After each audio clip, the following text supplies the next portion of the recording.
Fawn and Matt. We're an interracial couple with 2 kids wanting to do something that highlights the power of friendship and what it means to be in the company of true friends. We're going to move our society away and out of the loneliness epidemic and into a friendlier, happier world. Welcome to our friendly world.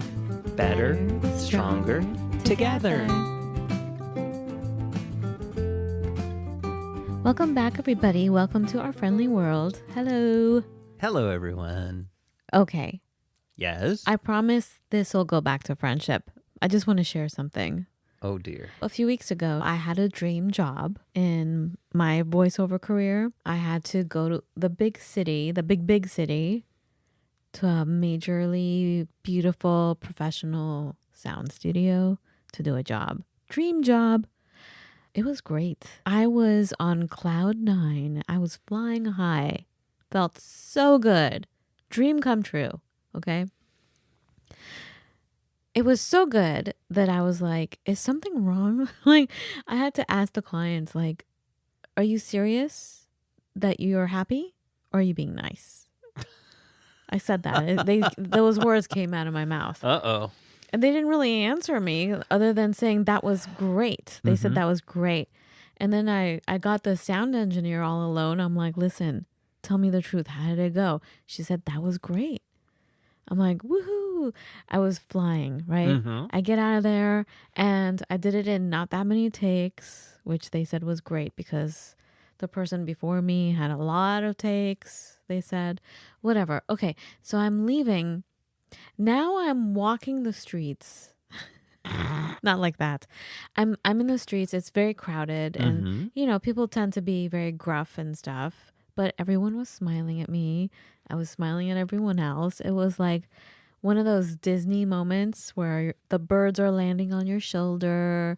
You know what I'm saying? Like everything is perfect. I was all dressed up, even with nice shoes, even though I was walking all over the place. I had a brand new bag. I love bags. I can't help it. Anyway, all of a sudden, tell me if this happens to you guys. I mean, I know it does in some ways, and I'll bring it back to friendship. Don't point at me. Well, I'm just saying, I was going to say, well, tell me if it happens to you guys. But after this happened, and I'm going to tell you what happened. But when it happened, I just kept it to myself.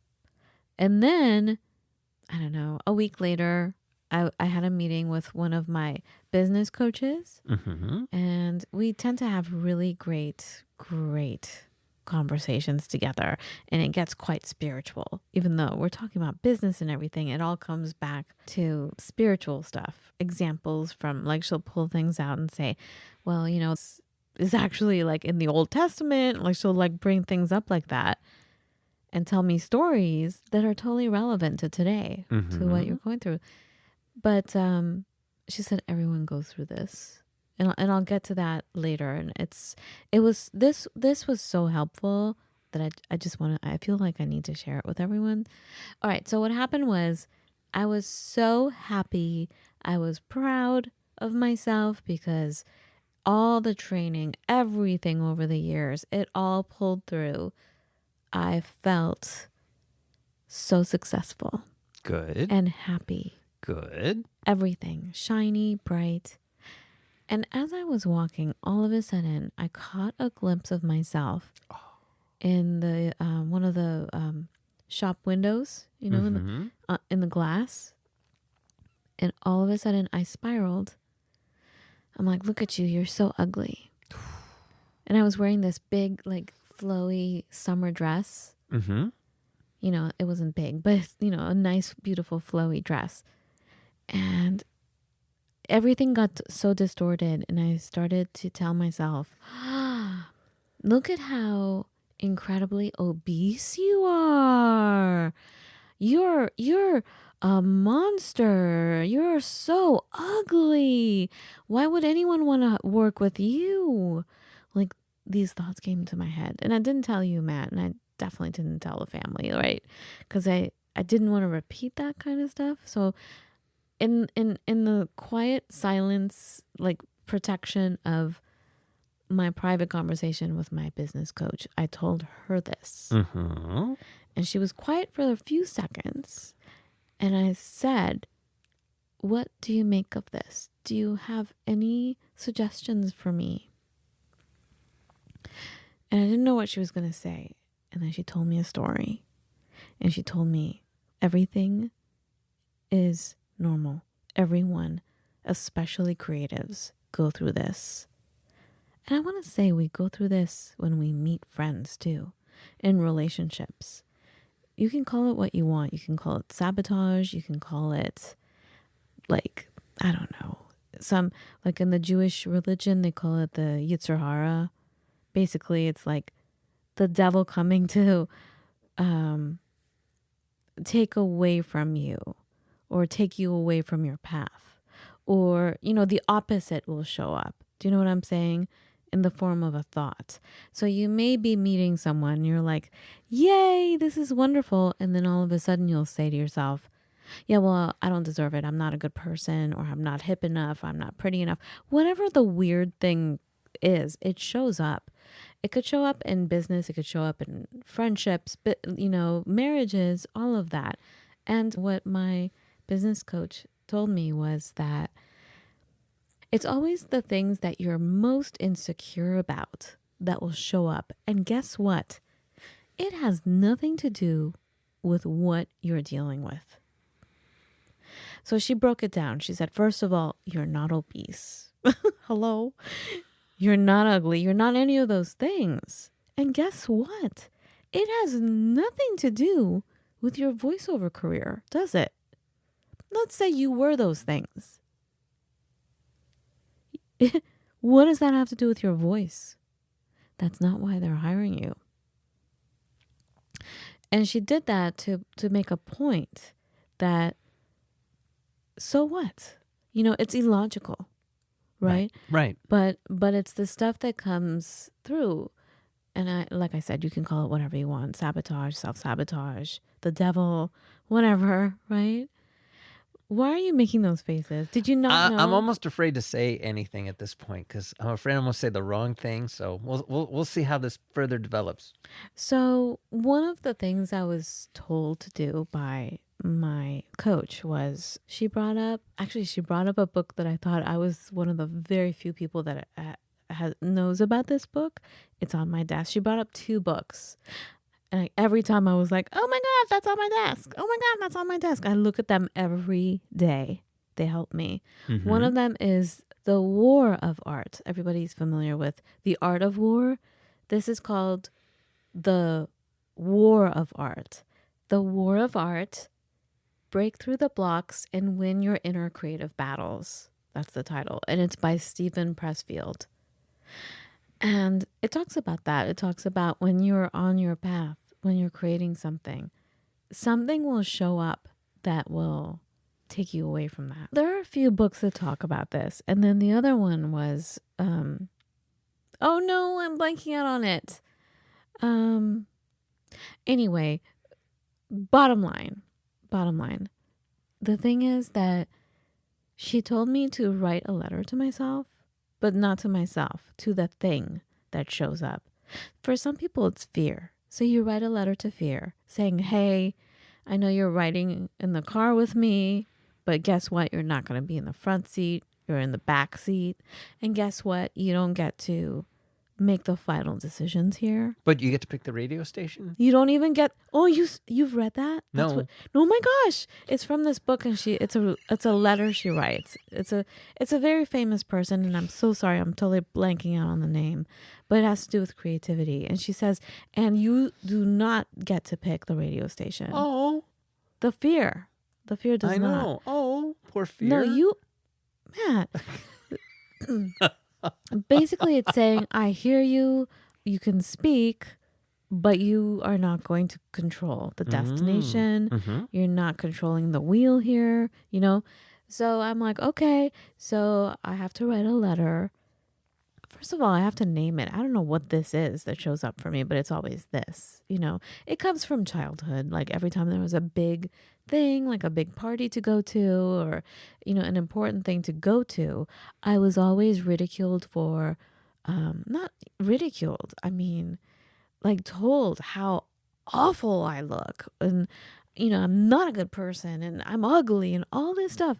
I mean, I was a little kid, 6, 7 years old getting told this.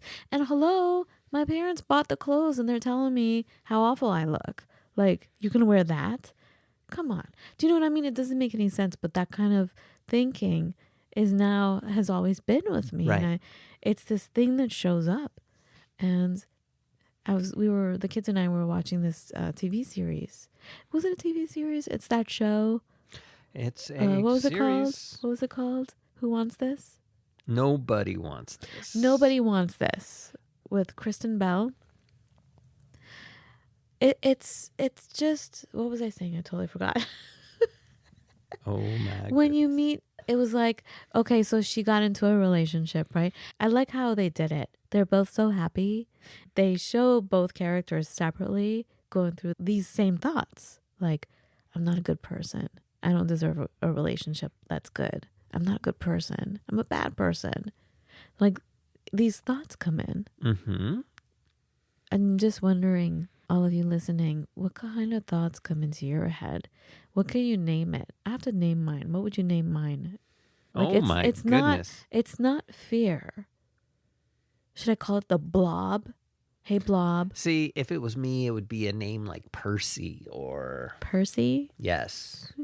But what if it was me? Like a what if very you were me? aristocratic but thin and weak person. That's where I get Percy from, but that's me. And See, mine is so loud and ugly and mean. So I don't know what to call it. the bullhorn?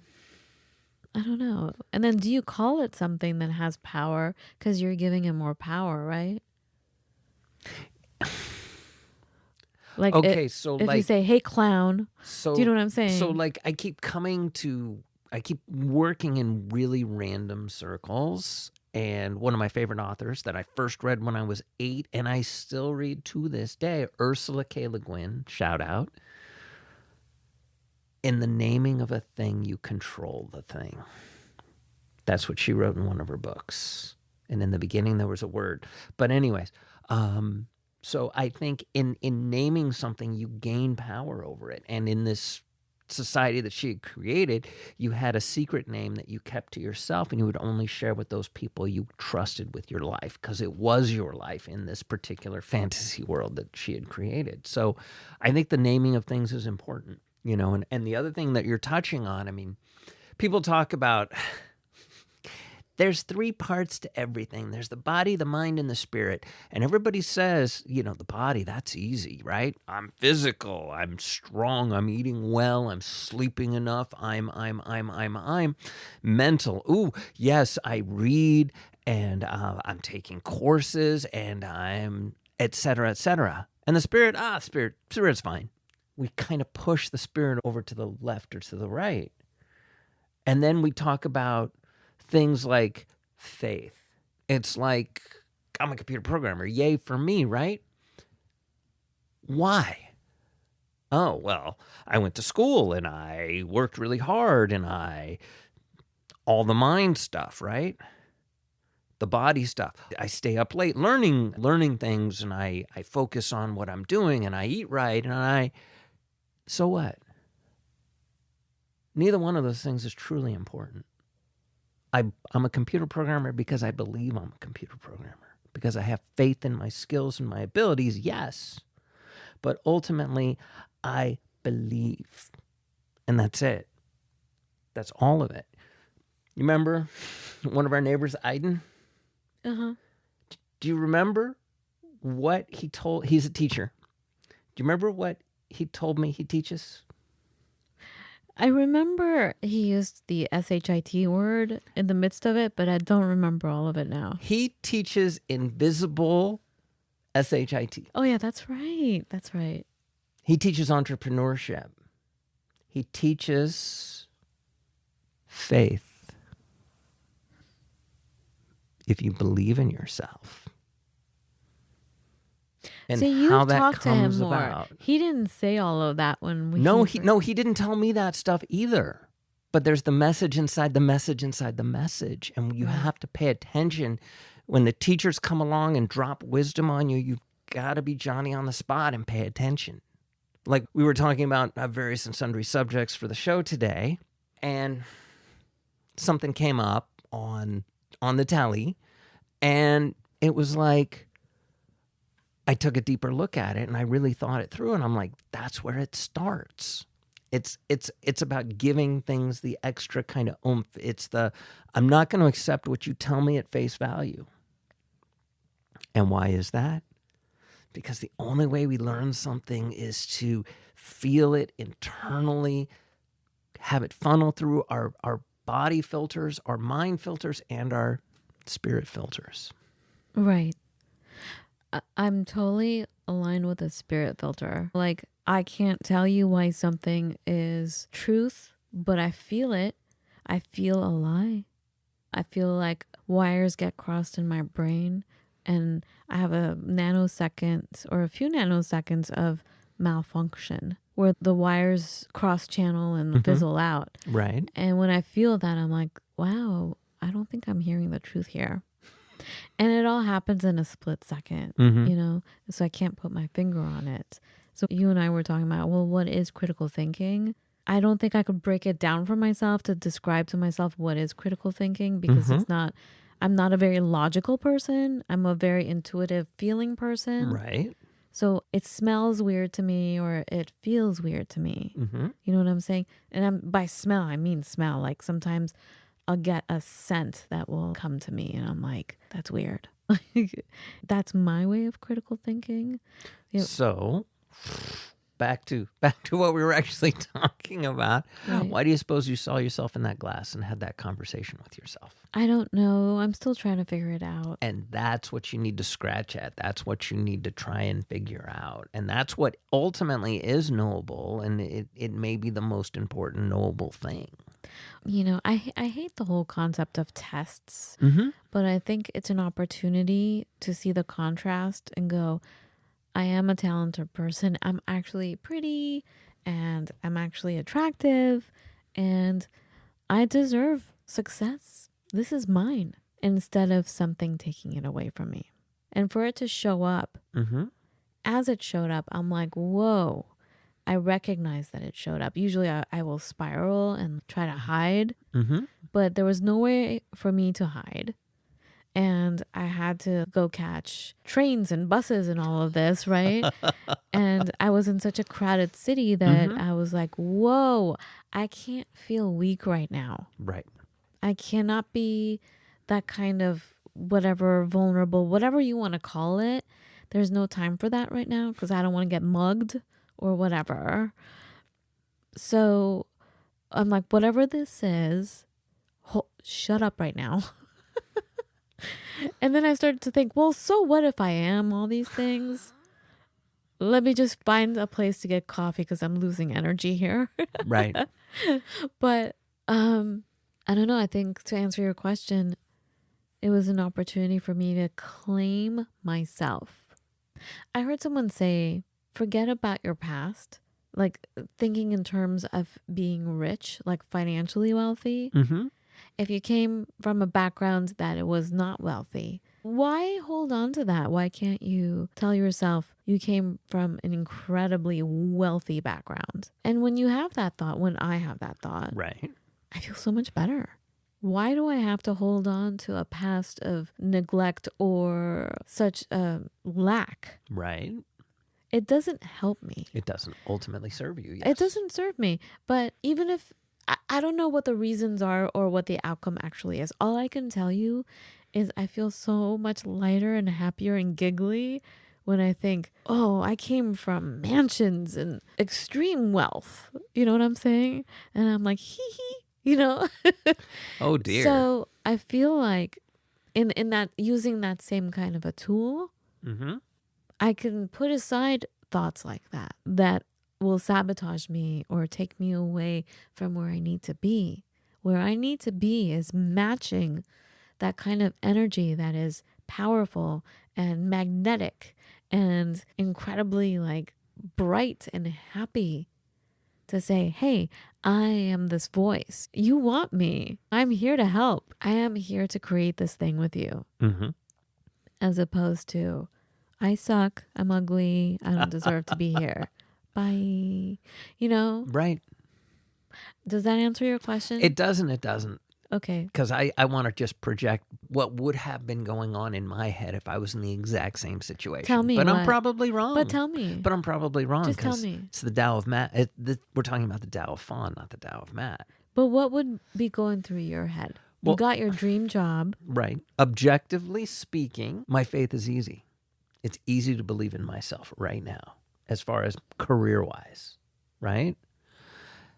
And ultimately speaking, because I have that objective measure, I have faith in myself, at least at this slice. And so that devil, he comes at you where you don't expect it. And on some level, you're maybe, see, again, this is me thinking it, not you thinking it. In the same situation, I would be like, I feel like maybe I'm not worthy, but I've got it, but I'm still not worthy. And I'm going to figure out a way to balance the scale by saying, oh, well, I'm this or I'm that. Even though I've got this wonderful opportunity, I'm still not worthy. But because I can't say I'm not worthy career-wise, I have to say I'm not worthy some other way. And it all comes back to invisible SHIT.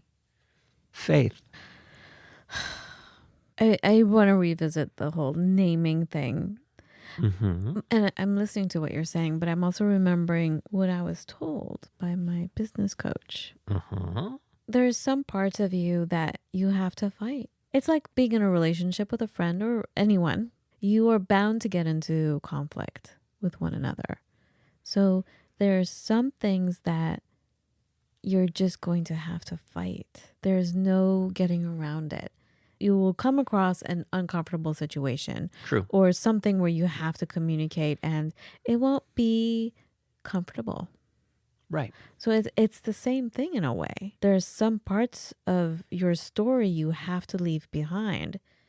And there comes a time where you have to refresh your memory of that main thing, whatever that is. Right. Like I was saying, like, refresh your memory. If you come from a poor background, I come from a rich background. Figure out a different way to present it to yourself. Right. And I guess in a way you're setting up boundaries like that. One of the things, the first thing she told me when I told her what happened to me when I was walking, Mm-hmm. she said, that is Old Testament right there. I'm like, really? Oh my God, where are we going to go to today? Like, she's a spiritual person. And she told me the story of Elijah, the prophet, and how he did, like, he helped perform these miraculous things. And it happened. And some queen later came and said, I'm going to get you. I'm going to get you. You better watch out. You better look over your shoulder because I'm going to kill you.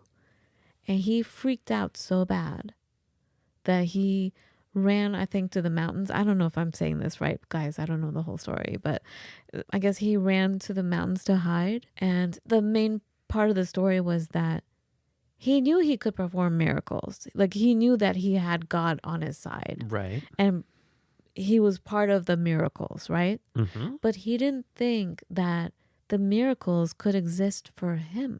He had no confidence. He was just the vessel. He was just the in-between guy. He didn't think that God would provide him with stuff. Interesting. Right? And that's not true. It's, again, that kind of limited thinking that we all go through. Right. The feeling of unworthiness. Right.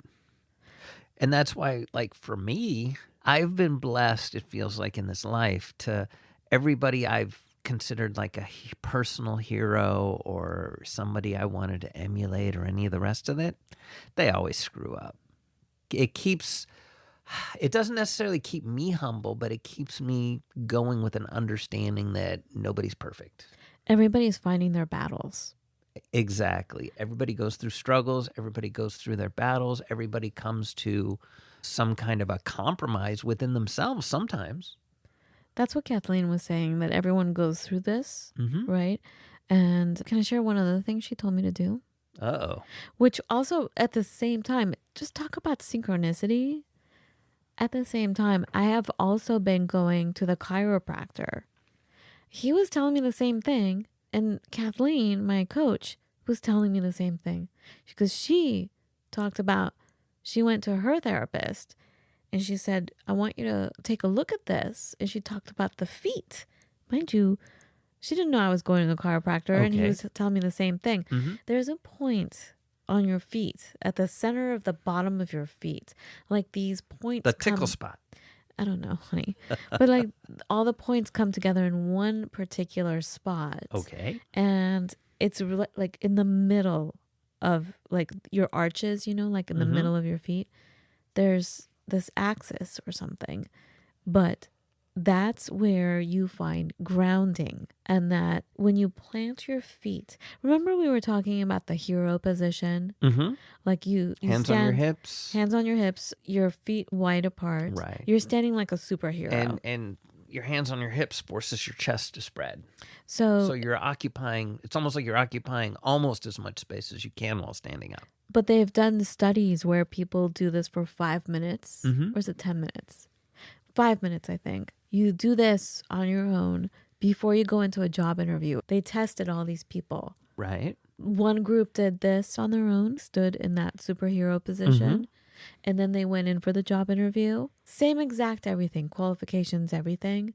Everything was the same, aside from the superhero position. The other group didn't do it. The ones that did got the job. There's a vibe about you after you do that.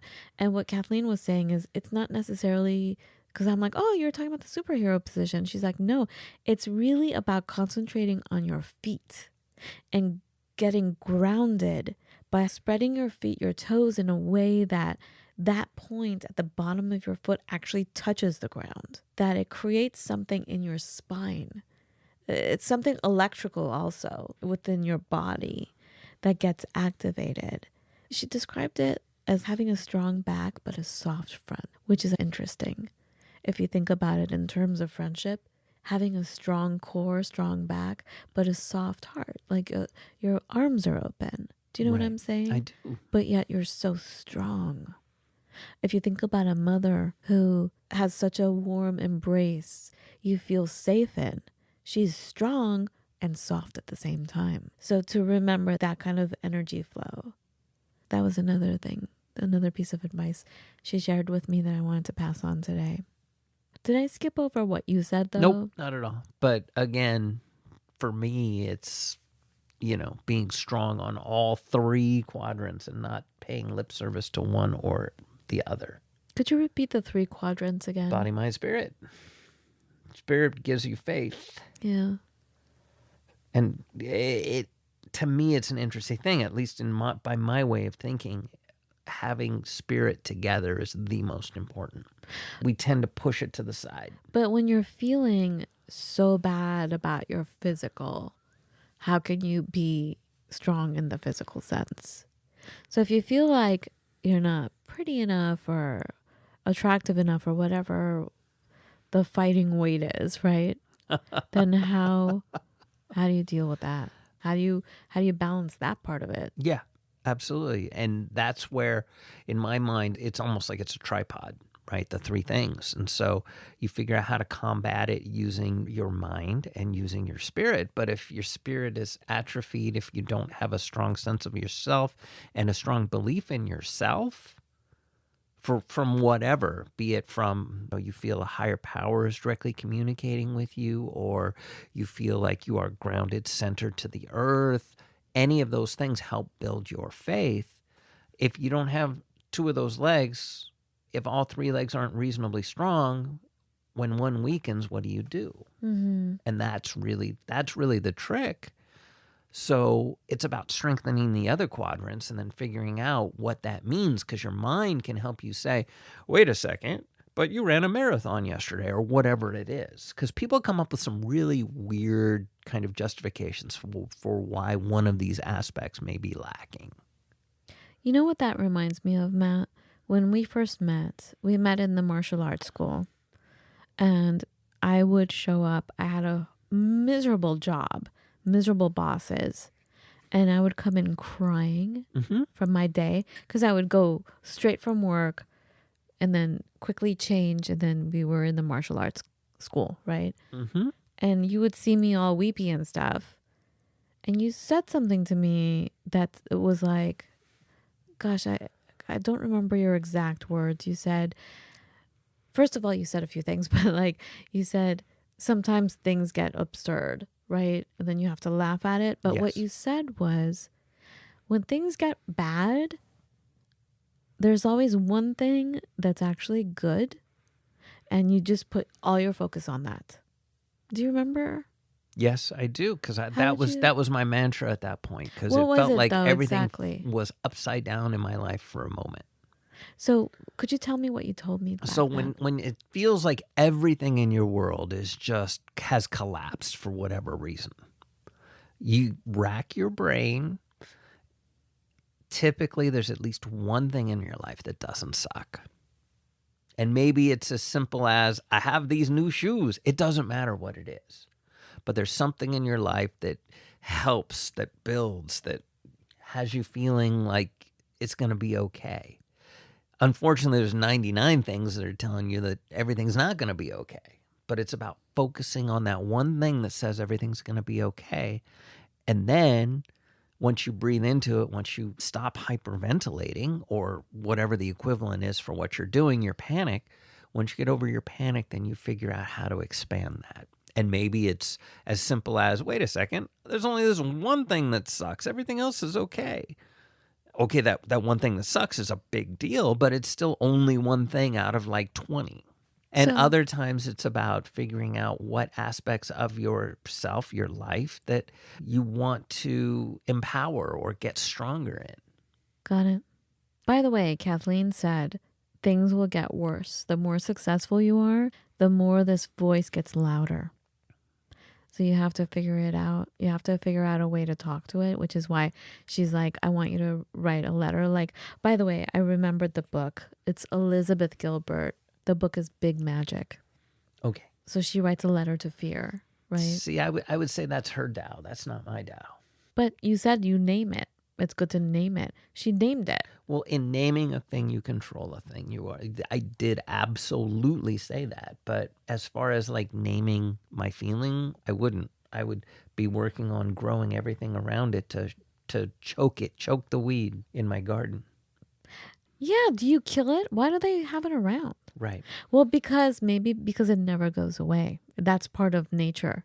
Is it will always be there. And that's what the War of Art says. Okay.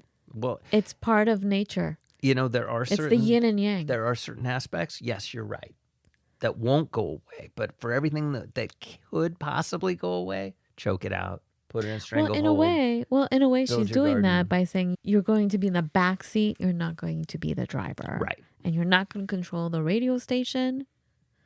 You know? Yeah, but at some point in time, I'm going to actually take our car to the car wash, and I'm going to open up that back seat. I'm going to see that thing, and I'm going to put it in the trash. Nice. But then it'll show up in another way. Maybe. Or maybe it won't. Maybe. Anyway, so that's it. I mean, did I just take it to a negative place? I mean, it was a big triumph. I did it. And you should celebrate I did that. it. Yeah. All right. Hope that makes sense. And I want to give a big shout out. Amy Fagan, Grounded in Maine podcast. Love you. Uh-oh, did she get in trouble in Maine? Grounded in... No! You Did her stop parents it. ground her? Stop it, Matt. He knows. Anyway, everyone check out Grounded in Maine podcast. Love you, Amy. Thank you so much for all your support and your beautiful podcast and everything you're doing in the world. Okay. Well, what do you think? Be well.